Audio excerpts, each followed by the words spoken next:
అందరినీ కూడా దేవుడికి మహిమ కలుగుగాక. హల్లెలూయా చెప్తామండి. హల్లెలూయా హల్లెలూయా.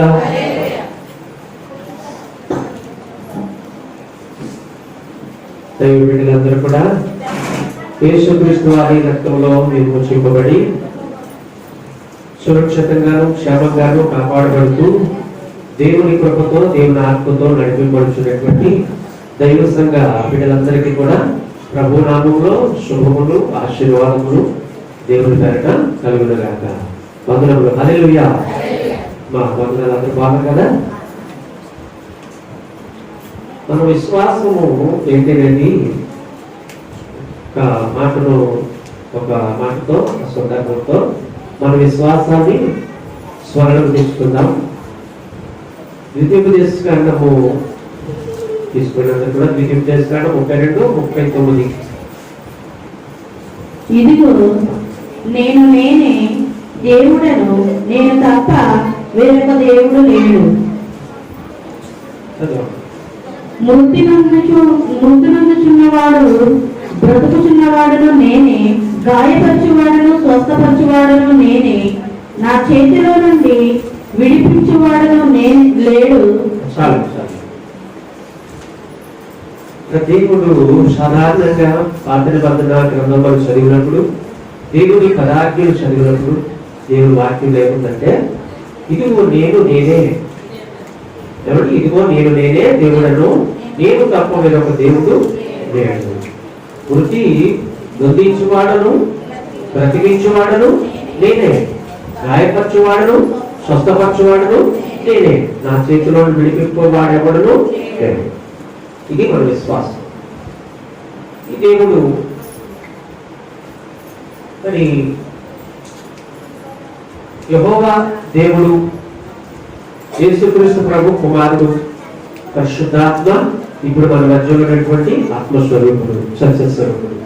ఇది మనం విశ్వసించున్నాం. అయితే ఈ వాక్యాన్ని ఎలా బైబిల్ నుంచి మనం తీసుకొచ్చినప్పుడు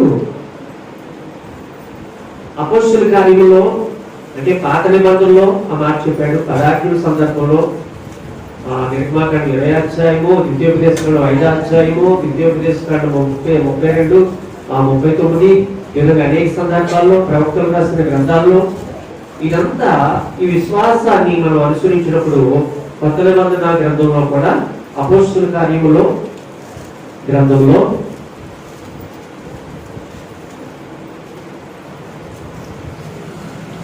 అపోస్తలుల కార్యములు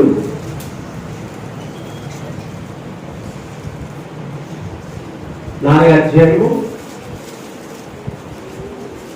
11-12 వస్తున్నారు. ఇల్లు కట్టువారైన మీరు తృణీకరించిన రాయి ఆయనే, ఆ రాయి మూలకు తలరాయి అయ్యను.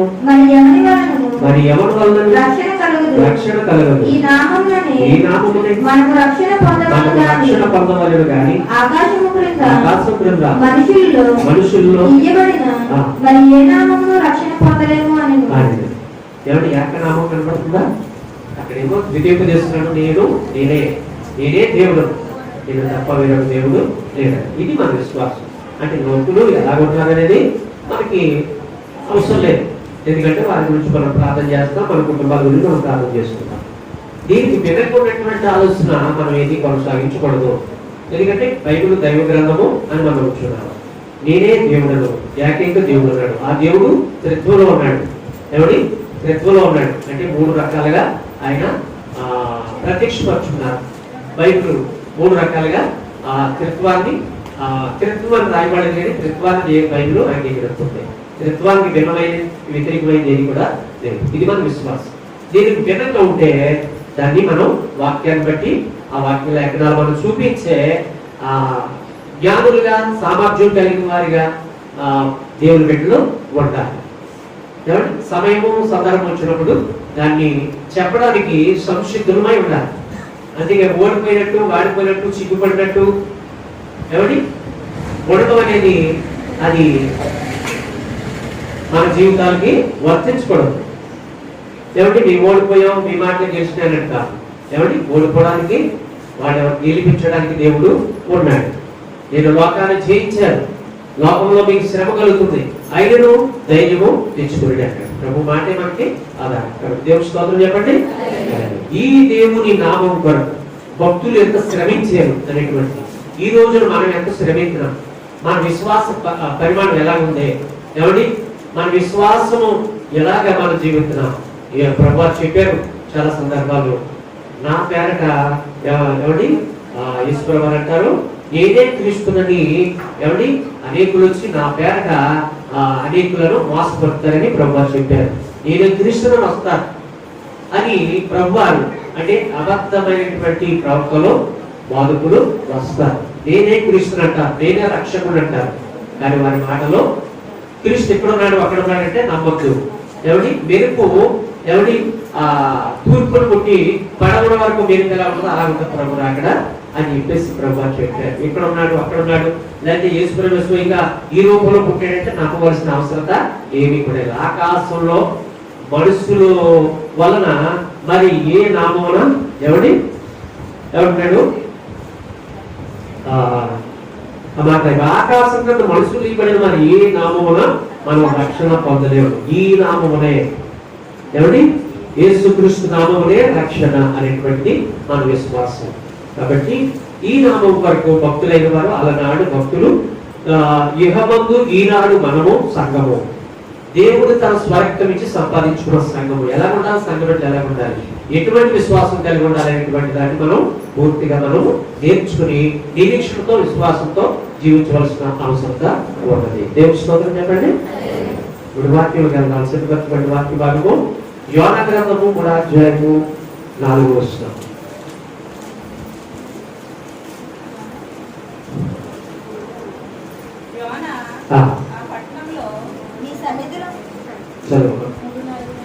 యోనా గ్రంథము 3వ అధ్యాయము 4వ వచనం.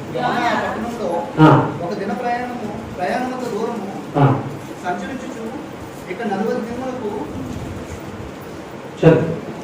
నినివే పట్టణము నాశనమగునని ప్రకటన చేయగా, నినివే పట్టణపు వారు దేవుని యందు విశ్వాసం ఉంచి ఉపవాస దినము చాటించి గనులేని అల్పులేని అందరూ గోని పట్ల కట్టుకొని ఆ సంగతి వాక్యము.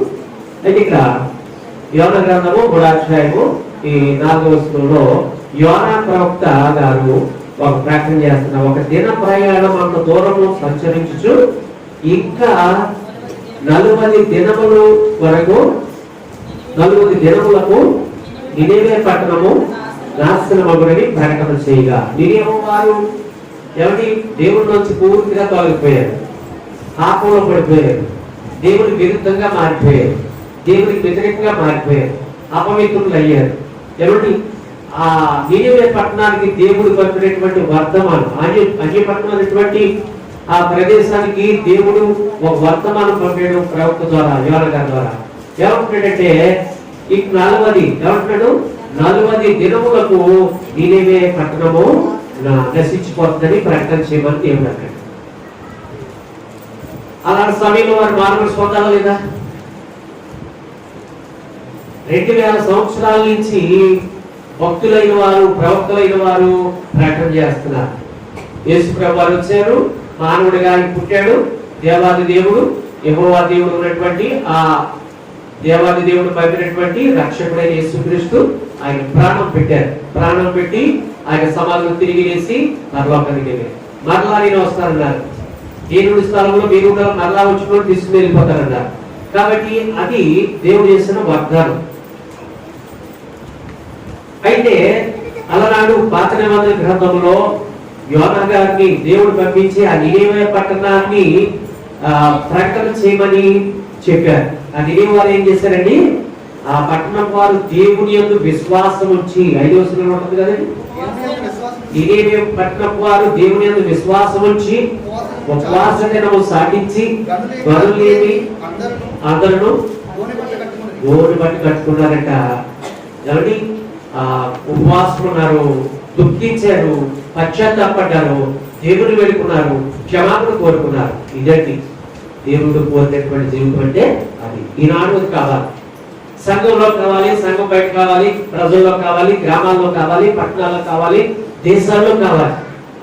ఇది దేవుని తట్టు తిరగాలి. భూమి ఆకాశము ఈ ప్రకృతి కలగజేసినటువంటి దేవాది దేవుడు ఒక్కడే అని బైబిల్ చెప్తుంది. ఆ దేవుడు ఎవరు అనేటువంటిది ప్రజలు తెలుసుకోవాలి. ఆ దేవుడు తెలుసుకుని ఆ దేవుడు వేడుకోవాలి. ఈ లోకాన్ని సృష్టించిన దేవుడు సృష్టికర్త ఎవరు? ఈ లోకానికి రక్షకుడు పంపినటువంటి దేవుడు ఎవరు? ఈ లోకానికి రక్షకుడు ఎవరు? ఈ లోకాన్ని రక్షించే పాప పరిహారకుడు ఎవరు? పాప విమోచకుడు ఎవరు? పాపానికి ప్రాయశ్చిత్తం చేసింది ఎవరు? ప్రాణం పెట్టింది ఎవరు? రక్తం కార్చింది ఎవరు అనేటువంటిది ప్రజలందరూ భూమి మీద ఉన్నటువంటి భూదిగంత నివాసులందరూ కూడా తెలుసుకోవలసినటువంటి అవసరత ఉన్నది దైవ గ్రంథము ప్రకారంగా. కాబట్టి నియమవారు వాళ్ళు దుఃఖించారండి, దేవుడితో తిరిగారు, ఉపవాసం ఉన్నారు, విలపించారు, దుఃఖపడ్డారు. దేవుడు అప్పట్నం క్షమించాడు. ఆ రామైనటువంటి నాశనం వారికి రాలేదు. దేవుడు ఆ శిక్షను కొట్టివేశాడు. దేవుడి స్తోత్రం, హల్లెలూయా. మన జీవితంలో కూడా ఎవరి మన పాపములకు ప్రతీకారం చేయలేదు. 103వ కీర్తన ఉంటుంది కదా, 103వ కీర్తనలో అక్కడ 10వ వచనం చదివితే మన పాపములు బట్టి మనం ప్రతీకారం చేయలేదు, మన దోషములు బట్టి ప్రతిఫలం ఇయ్యలేదు. భూమి కంటే ఆకాశం ఎంత ఉన్నతముగా ఉన్నదో ఆయన యందు భయభక్తులు కలవారి ఎడల ఆయన కృప అధికముగా ఉన్నది. భూమి కంటే ఆకాశం ఎంత ఉన్నతముగా ఆయన కృప ఎవరి? ఆయన కృప అంత అధికమైంది. కృప అంటే మనం చేసిన భక్తికి ఇచ్చేది కాదు, మనలో ఉన్న నీతిని బట్టి ఇచ్చేది కాదు. కేవలం ఆయన కృప, ఉచితమైన కృపను బట్టి మనము సజీవు లెక్కలో ఉన్నాం. మనం మంచివాళ్ళు కాబట్టి బ్రతికేయమండి, చెడ్డవాళ్ళు కాబట్టి సరిపోయేదండి, అది ఏమైనా మంచి చేస్తారు కదన్నమాట. ఏమండి, అదేం పని చేయదు, అది నిజం కాదు. మంచివాళ్ళు కాబట్టి మనం బ్రతికేయమంటే నాకు ఏమైనా అవకాశం ఉందంటారా? ఏం లేదు, కేవలం దేవుడి కృప. ప్రియమైన వాళ్ళారా, దేవుని వాక్యాన్ని బట్టి మనం చూసినట్లయితే మన పాపాలను బట్టి మనం ప్రతీకారం చేస్తే మనం భూమి మీద నిలవం, ఎప్పుడు అరించిపోయి ఉండేవాడు. కాబట్టి దేవుని వేడుకోవాలి, మనం దేవుని ప్రార్థించాలి, దేవుని ఆధారపడాలి, దేవుని గణపరచాలి. ప్రియమైన వాళ్ళారా, ఈ రాత్రి కాల సమయంలో దైవ వాక్యము మనతో మాట్లాడుచుంటుండగా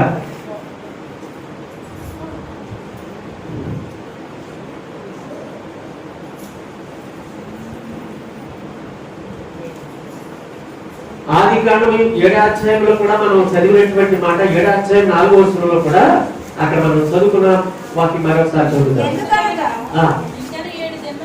ఇంకను 7 దినములకు 40 పగళ్లను 40 రాత్రులను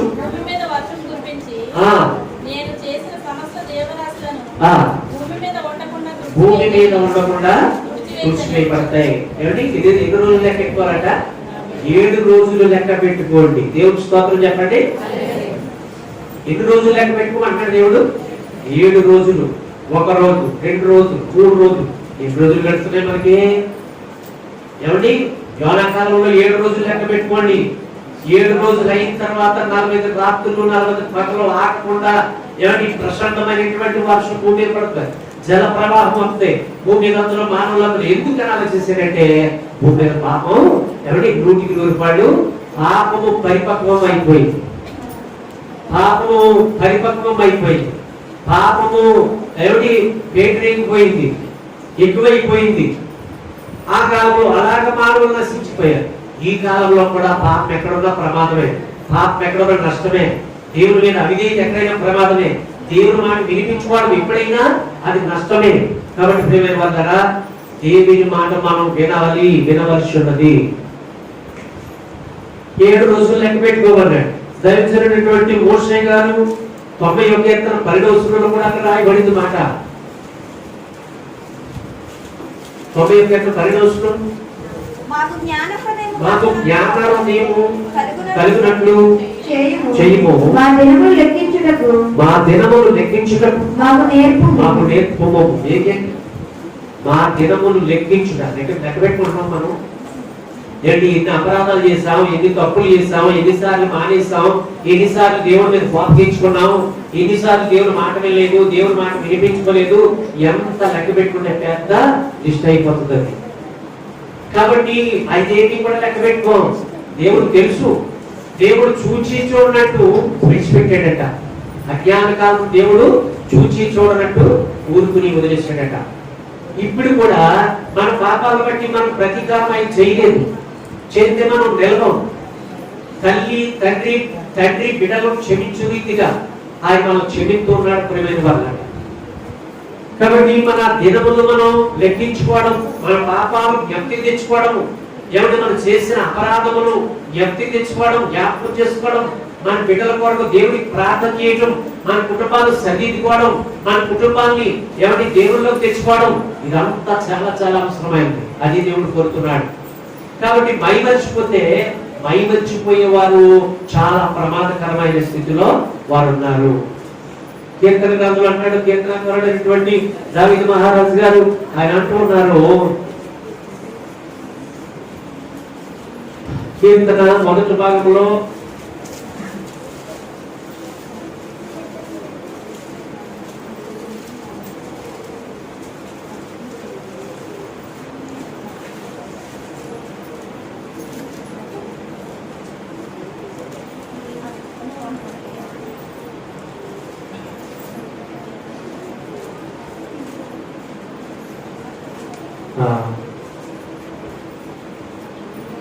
కాబట్టి అక్కడ కీర్తనలో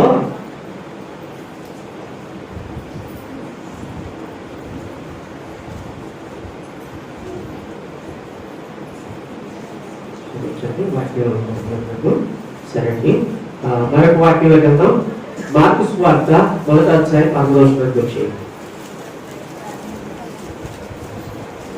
ఆయన సాతాను చేత శోధింపబడుచు అరణ్యములో 40 దినములు అడవి మృగములతో కూడా నుండెను, మరియు దేవదూతలు ఆయనకు పరిచర్య చేయుచుండిరి. ఇక్కడ గమనించినట్లయితే యేసు ప్రభు వారు 40 దినములు, మళ్ళీ చదవమంది వాక్యం, ఆయన సాతాను చేత శోధింపబడుచు అరణ్యములో 40 దినములు అడవి మృగములతో కూడా నుండెను. అడవి మృగములతో గడిపాడట యేసు ప్రభు. చదవండి. మరియు దేవదూతలు ఆయనకు పరిచర్య చేయుచుండిరి. ఇక్కడ అరణ్యానికి ఆయన కోల్పోబట్టాడు. ఆయన 40 దినాలు ఏం చేశారంటే అరణ్యంలోకి వెళ్ళిపోయారు. దేవుని ఆత్మతో ఆయన ఆత్మపూర్ణుడై అరణ్యానికి వెళ్ళినట్లుగా దేవుని వాక్యము చెప్పబడుతుంది. అరణ్యంలో అడవి మృగములతో ఉన్నాడంట ఆయన. అడవి మృగాల మధ్య మనం ఉండగలమా? నిద్రపోగలమా? నీళ్ళు తాగలమా? ఏమండి, మనం వాటి ముందు మనం నిలవలేము. ఏమండి, అంత దోమల సేవలు ఎక్కువైతే మనం నిలవలేము. పంపదండి, దోమలు పట్ట మనం గుట్టేస్తుంటాయి. ఏమండి, సేవలు అయితే సేవలు కూడా కొడుతూ ఉంటాయి. మనం పట్టు తాగేస్తూ ఉంటాయి దోమలు వచ్చి. దోమల ముందే నిలబడలేనప్పుడు అడవి మృగాల ముందు మనం నిలబడగలమా? చెప్పండి, నిలబడలేము. కాబట్టి యేసయ్య అలిచి తిరిగి ప్రార్థన చేసి అలాగే అలచట, ఎందుకంటే శరీరంలో ఆయన ఉన్నారు కాబట్టి అలా ప్రశాంతంగా ఆయన నిద్రపోయే సమయంలో అడవి మృగాలు చుట్టూ ఉండి, నాయనా నువ్వు ఎంత శ్రమ పడుతున్నావు అన్నట్టు అడవి మృగాలు వచ్చి ఆయన చుట్టూ పడుకునేవాడు. ఏం స్తోత్రం చెప్పండి. ఏ ప్రమాదం కలగలేదు. ప్రమాదం వల్ల ఎక్కడంటే మనుషుల్లోనే వచ్చింది ప్రమాదం. అయితే నిందలంటే వచ్చినాయి అంటే మనుషుల్లోనే నిందలు వచ్చినాయి. హింస వచ్చిందంటే కుట్ర జరిగిందంటే మనుషులోనే కుట్ర జరిగింది. ఏ క్రూర మృగం కూడా ఆయన్ని ఏ హాని చేయలేదండి. దేవుని స్తోత్రం చెప్పండి. మృగాల కంటే మనం దిగజారిపోయామా? మానవ జాతి మృగాల కంటే మనం దిగజారిపోయాం. ఏ మృగం కూడా దానియేలు వారిని పట్టుబట్టి నింద మోపి సింహాలములో వేసినప్పుడు, ఆయన కుట్ర జరిగినప్పుడు, ఆ సింహాలములో పడేసినప్పుడు ఆ సింహము ఆయన ఒక్క చూడడానికే భయపడింది. దేవుని స్తోత్రం చెప్పండి. అడవగా భక్తులు కూడా ఏం చేయలేదండి. యేసయ్య 40 దినాలు అరణ్యంలో ఆకలితో ఉన్నారు. ఆయన ఆహారం తీసుకోకుండా ఉన్నారు. ఎందుకంటే అక్కడ సాతానుడు వచ్చాడు. మత్తయి సువార్త 4వ అధ్యాయం 1లో కూడా మరి సాతాను శోధకుడు వచ్చి ఆయన శోధించాడంట. ఆయన్ని శోధకుడు శోధించి ఒక కొండ మీద తీసుకుపోయి శోధిస్తూ ఉన్నాడు. యావన మాటలు పలుకుతున్నాడు. యావన పలికేవాడు సాతాను సంబంధి, ఎగిరి నవ్వి నవ్వేవాడు సాతాను సంబంధి. కొండ మీద తీసుకుపోయి అక్కడి నుంచి దుమకమన్నాడు. నీవు దుముకు, దేవదూతలు వచ్చి నీ పాదానికి రాయి తగలకుండా వారి కాపాడతారు. 91 కీర్తన మాట్లాడుతున్నాడు సాతాను. పై నుంచి దూకమంటున్నాడు. దూకమంటే సాతాను చెప్పినట్టు ఏసై చేశాడా? సాతాను చెప్పినట్టు మనం కూడా చేయకూడదు. దేవుని స్తోత్రం చెప్పండి. హల్లెలూయా. ఎన్నో కష్టాల్లోనికి మనల్ని సాతాను పట్టుకుని ఏమిటి అమాయకులుగా చేసి, అజ్ఞానులుగా చేసి, అవిధేయులుగా చేసి, అపరాధులుగా చేసి, మన మతి బాగొట్టి పిచ్చోడు చేసి పాపంలో పడతారు సాతాను. అంతవరకు ఎందుకు చేయాలి మనం? మన పిచ్చోడు జ్ఞానులై ఏమంటాడండి, మీరు సమయమును పోలేవుగా సద్వినియోగం చేస్తున్న అజ్ఞానుల వలె కాక మీరు జ్ఞానుల వలె నడుచుకోవడానికి యేసయ్య చెప్పారు. అపవాదికి చోటు ఇవ్వద్దని యేసయ్య చెప్పారు. చోటు మనం ఇచ్చేది, మనం ఎత్తున్నాం అపవాది చోటు. దేవుని చేతున్న పనులు చేస్తాం, దేవుని మాట వినాం, సాతాను మాట వింటాం, వాడు ఎక్కడెక్కడో తిప్పుతూ ఉంటాడు. కాబట్టి అప్పుడు కీడు కలుగుతుంది. ప్రియమైన వాళ్ళ దేవుని మాట మనకు కీడు కాదు. దేవుని మాట మనకు మేలుకరమే, శ్రేష్కరమే, ఆశీర్వాదకరమే, కానీ మనకి అది మేలే కానీ కీడు కాదు. సాతాను మాట ప్రమాదం. మేలు చేస్తున్నట్టుగా మాట్లాడతాడు. అబద్ధాలే మాట మనకి దేవతో ఏమైపోతారు అన్నాడండి, మీరు దేవదూత కాదు దేవతలు అయిపోతారు అన్నాడు. మీరు ఈ ఫలాలు తింటే ఏమైపోతారు? దేవతలు అయిపోతారు, పూజారులు అయిపోతారు. మీరు దేవతలను పూజ చేస్తారు కదా, అలాగైపోతారు. మీరు పూజ చేయించుకుంటారు. కానీ అది రాలేదు. మనం ఎంత మోసం ఇచ్చాడు సాతానుడు. మన కష్టంలో పడిపోయిన తర్వాత అర్థమైంది, అయ్యో సాతాను మాట ఎందుకేనమ్మా, ఎందుకు పాడైపోయాం. ఇలాగ దేవుడు మాట పెరిగే కదా, దుఃఖపడ్డారు, ఏడ్చారు, విలపించారు. ఆయన దేవుడు వాళ్ళు విడిచిపెట్టలేదు. ఒక గొర్రెని చంపి దాని చర్మం తీసి చర్మం చొక్కాయలు కుట్టి వారిని ఆదరించాడు, ప్రేమ చూపించాడు దయగల దేవుడు. దేవుడు స్తోత్రం చెప్పండి. హల్లెలూయా. కాబట్టి ప్రియమైన వాళ్ళరా, దేవుని వాక్యాన్ని గమనించినట్లయితే యేసయ్య 40 దినాలు అడవి మృగాలతో ఉన్నాడు, అడవిలో ఉన్నాడు, ఆహారం లేకుండా, అయ్యండి అన్నపానాలు లేకుండా ఉన్నాడు. ఆయన గెలిపించాడు, ప్రార్థించాడు. ఎందుకో తెలుసా అండి, ఆదికాండ గ్రంథంలో 40 దినాల్లో నశించిపోయారు మానవ జాతి. ఏమిటి? మానవుని పాపం 40 దినాలు చూపిస్తుంది. మానవుడు నశించుకోవడానికి 40 రోజులు ఆదికాండ గ్రంథంలో దేవుడు నిర్ణయించిన శిక్ష. అదే పాప శిక్షను యేసయ్య తీర్చాడు. ఇప్పుడు చెప్పండి, దేవుని స్తోత్రం చెప్పండి. హల్లెలూయా. అంటే అంటాడు, ఈ రోజులు ఏమంటాడండి, దినములు లెక్కించుట మాకు నేర్పుము. ఏమంటే దినాలు అంటే యేసయ్యలో ప్రార్థనలు పెట్టిన రోజులండి లెక్కలేదు, మానేసిన రోజులండి లెక్కలేదు, కోపగించిన రోజులండి లెక్కలేదు. ఏం లెక్క పెట్టుకోవాలి. చూసారా? అంటే పట్టించుకోవాలి. ఈ యొక్క దేవుల్లో ఉన్నటువంటి కుమారత్వం, ఏమిటి ఈ యొక్క దేవుల్లో ఉన్నటువంటి మనకి దేవుడు ఇచ్చిన యాదక్యత, అర్హత, ఈ గొప్ప ధన్యత, మీరు రాజులైన యాజక సమూహం, పరిశుద్ధ జనము, దేవుడు సొత్తు మీరు. ఏమిటి యాదక్యత ఎంత గొప్పదో అర్థం అవట్లేదు. ప్రియమైన వాళ్ళారా, వాక్యంలో ముందుకెళ్దాం. అపొస్తలుల కార్యము 1వ అధ్యాయము 3వ వచనం. ఆయన శ్రమ పడిన తరువాత 40 దినముల వరకు వారి తగపడుచు దేవుని రాజ్య విషయముల గురించి బోధించుచు అనేక ప్రమాణములను చూపి వారికి తను తాను సజీవులుగా కనపరుచుకున్నారు. దేవుని స్తోత్రం చెప్పండి. హల్లెలూయా. చనిపోయిన తర్వాత ఆయన సమాధిలోంచి లేచిన తర్వాత కూడా 40 దినాలు, ఏమండి ఆ 40 దినాలని ఎందుకు పుట్టిందో, దేవుడు ఎందుకు పుట్టించాడో, దేవుడు అనేక సందర్భాలు ఎందుకు గ్రహించాడో మనకు తెలియదు. కానీ మొదట్లో అయితే మానవ చరిత్ర మీద, మానవుల మీద, నరుల మీద ఉన్నటువంటి దోషము 40 రోజుల్లో మానవులు నశించిపోయారు, ఎనమండుగురే మిగిలారు.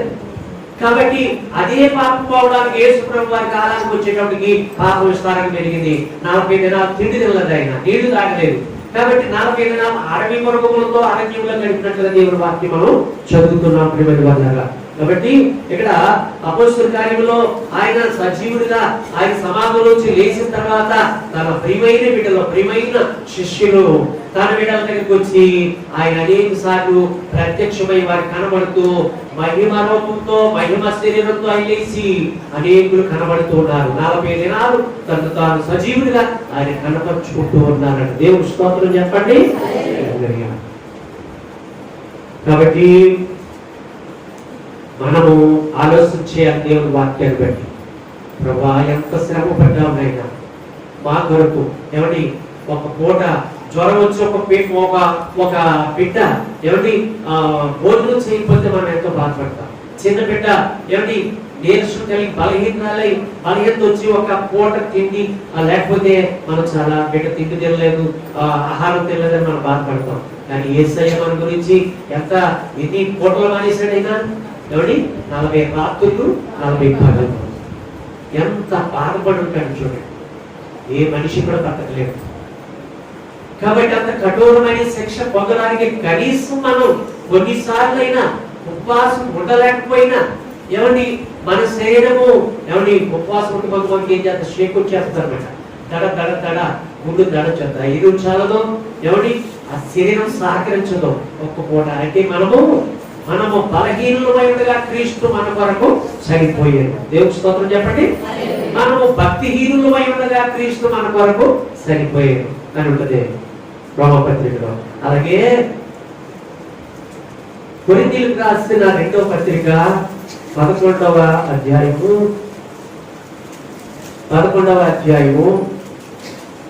24వ వచనం 25వ వచనం. అపోస్తలులైన పౌలు గారు ఏమంటున్నారంటే ఇక్కడ యూదులు అంటండి ఆ పౌలు గారు క్రూరుడుగా ఉన్నప్పుడు ఎవరు పట్టించుకోలేదు. ఆయన అనేక మందిని హతమార్చినప్పుడు చంపినప్పుడు హింసకుడుగా హానికరుడుగా దోషకుడుగా ఎవరు కూడా ఆయన పట్టించుకోలేదు. అయితే ఆయన పసిబిడ్డలాగా మారిపోయి దేవుడి దర్శనాలు పొందుకుని ఆయన పరివర్తన చెంది పసిబిడ్డలాగా మారిపోయి ఒక గొర్రె పిల్లలాగా మారిపోయినప్పుడు ఆ యూదులు పట్టించుకున్నారు. యూదులు ఆయన పట్టుకుని ఏం చేశారంటే మళ్ళీ ఒకసారి చదవండి. యూదుల చేత 5 మారులు 1 తక్కువ 40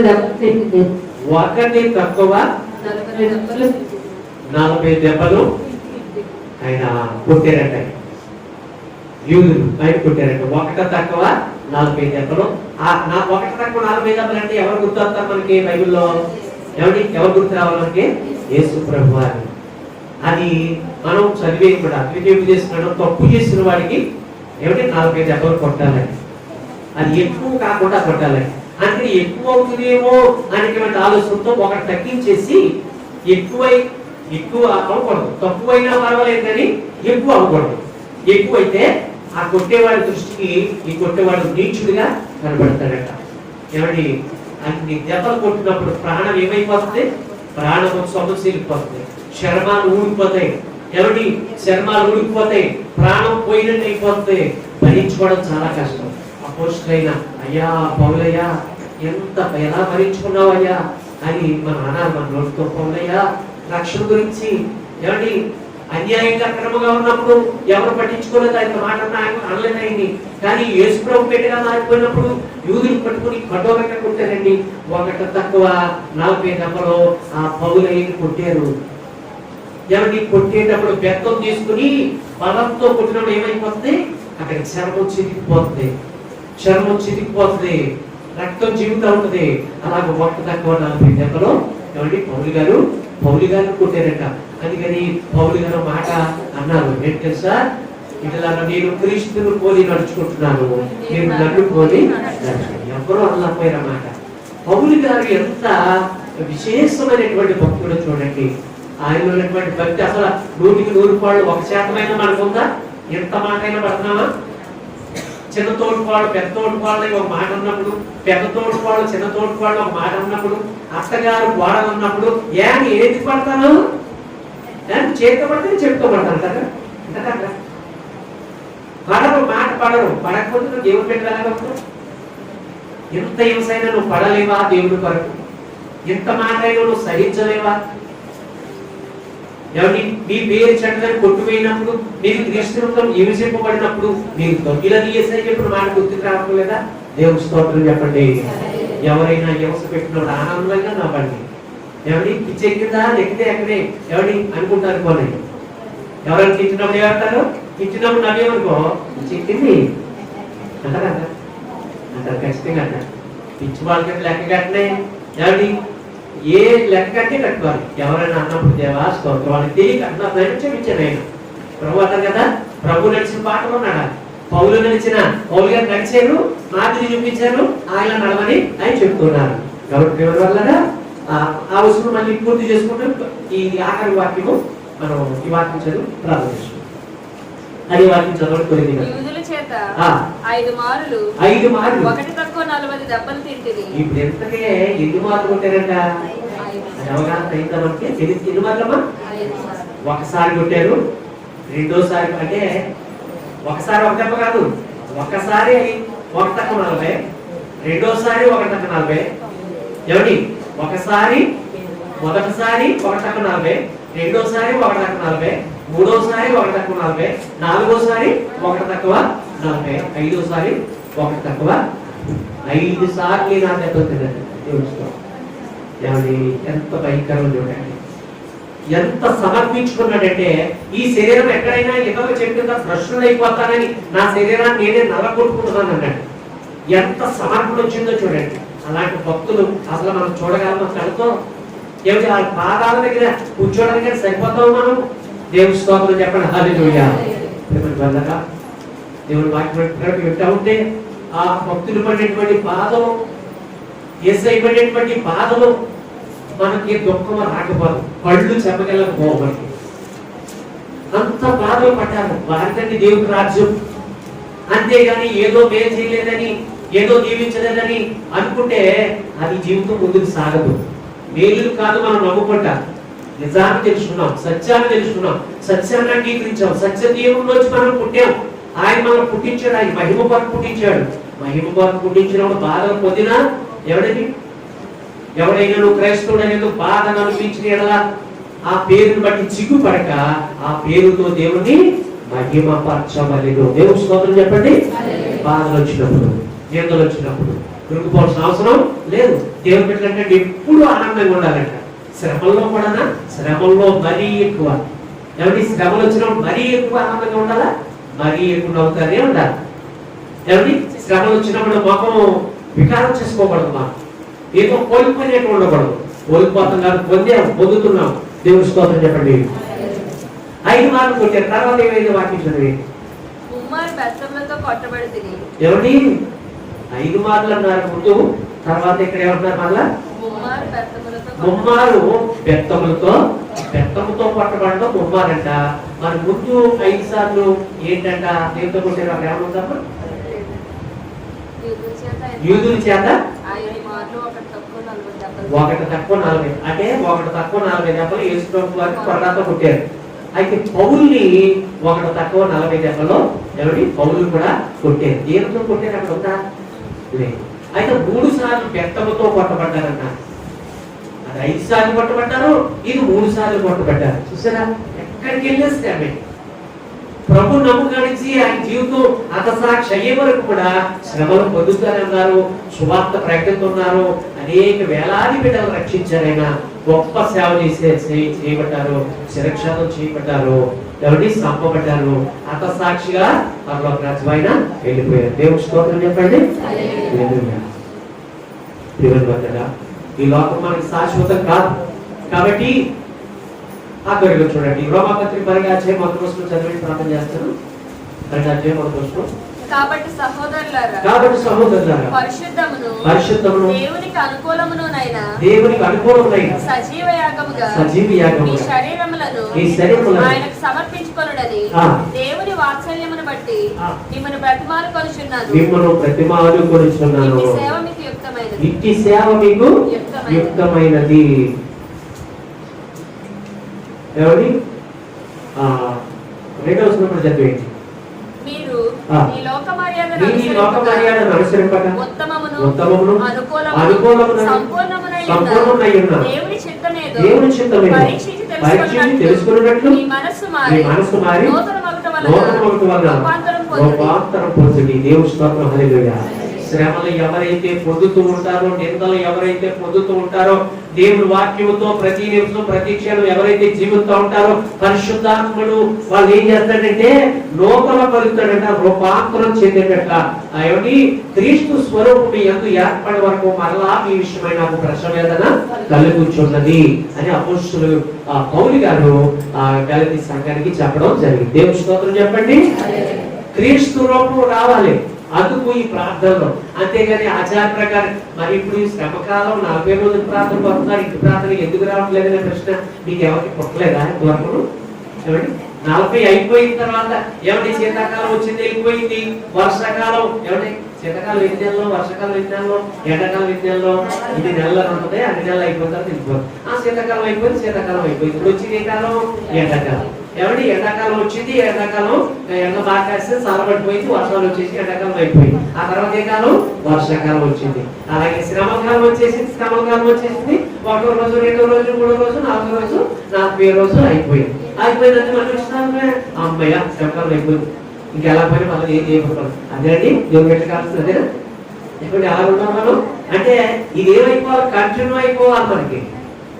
ఇది ఆచారం కాదు, మన జీవితంలో దినదినం కూడా ఏమైపోవాలని ఒక దినదిన పురుషం అయిపోవాలి. ప్రార్థన చేసుకోవడం, దేవుడు ఉంటాం, బాధ్యత కలిగి ఉంటాం, భారం కలిగి ఉంటాం, కన్నీటితో ప్రార్థన చేయడం. ఏమండి ఇంటి దగ్గరైనా దేవుడి మందిరంలో బాధ్యత బాధ్యత బాధ్యత. పొద్దున లేక ఇంటి బాధ్యత ఉన్నా లేదా మీకు? పిల్లలకి ఏమండి పిల్లలకి ఇంటి బాధ్యతలు ఉన్నాయా? ఏమంటే ఇంటి శుభ్రం చేసుకోవాలా, గిన్నెలు తోమాలా, నీళ్లు తోమాలా, ఏమంటే నీళ్లు తోడుకోవాలా, ఏమండి ఇవన్నీ బాధ్యతలు ఉన్నాయి కదా. మరి అలా దేవుడి పెద్దల బాధ్యతలు లేవా? సంఘంలో బాధ్యతలు లేవా? బాధ్యతలు ఉన్నాయి అందరికీ కూడా. ఎవరి బాధ్యత వాళ్ళకు ఉంటాయి. ప్రతి వస్తువు దాని పనితో దేవుడు సృజించాడు వాక్యం. కాబట్టి మనకు బాధ్యతలు ఉన్నాయి. ఈ శ్రమకాలంలోనే కాదు, శ్రమకాలం అంటే మనకా ప్రభుగా ఏమండి శ్రమకాలం. శ్రమ ఎవరికే? దేవుడు శ్రమ పడ్డాడనా లేకపోతే మన శ్రమ పడాలా? ఇప్పుడు 40 రోజుల్లో కాబట్టి మనం ఒకసారి జ్ఞాపకం చేసుకుంటే శ్రమ ఎవరికి అనేటువంటిది, ఎవరికి శ్రమ, ఎవరికి దుఃఖము, ఎవరికి జగములు, ఎవరికి చింత, ఎవరికి మన దృష్టి, ఎవరికి వాక్యం దృష్టి ఉంటాయి కదా సామెతల గ్రంథంలో. ఎవరికి శ్రమ అంట? మేలు కీడని కీడు మేలని చెప్పుకుని అందులో నడిచే వారికి శ్రమ అంటారు. మనకు శ్రమ కాదు, క్రీస్తునందున్న వారికి ఏ శిక్ష ఇది నమ్మిన వారికి గట్టిగా స్తోత్రం చెప్పండి. హల్లెలూయా హల్లెలూయా. క్రీస్తునందున్న వారికి శిక్ష కొట్టివేయబడింది. శిక్ష ఎవరికి? నష్టం ఎవరికి? నాశనం ఎవరికి? నమ్మన వారికి. నమ్మి బాప్తిసం పొంది వారు రక్షించబడి నమ్మన వారికి నరకం అనే శిక్ష ఉంది. వారి గురించి కనీసం మన గ్రామం గురించి, మన ప్రజల గురించి, మన రక్త సంబంధం గురించి, మన బిడ్డల గురించి, నా గురించి మీరు మాట్లాడడం అవసరం లేదు. నా కొరకు ఏడొద్దు కానీ మీ కొరకును మార్పు సేవ ఎవరికైతే లేదో వాళ్ళ గురించి మీరు కనీసం మీరు ప్రార్థన చెయ్యండి అని మన యేసయ్య జ్ఞాపకం చేశారు. దేవుడి పరిశుద్ధ లేఖనాలు దీవించి ప్రభావించుగాక.